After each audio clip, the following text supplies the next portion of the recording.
हाम्रो शान्तिपूर्ण आन्दोलनलाई भाड्ने कोसिस गरे नि यो कदापि यो भारी पर्नेछ दुर्गा प्रसादलाई।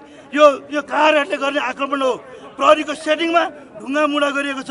हाम्रो लामलामा 1200 मोटरसाइकलको हाम्रो गङ्गबु अमित पौडेलको नेतृत्वमा आएको टोलीलाई आक्रमण हुने काम भएको छ।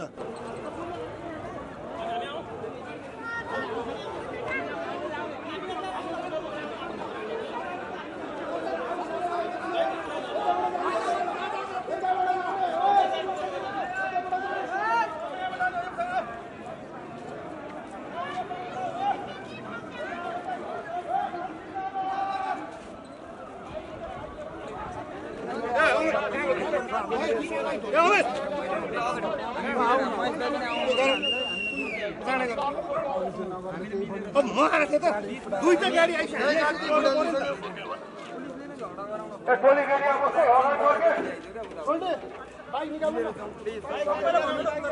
पठाउनलाई त पुग्दैन यो ल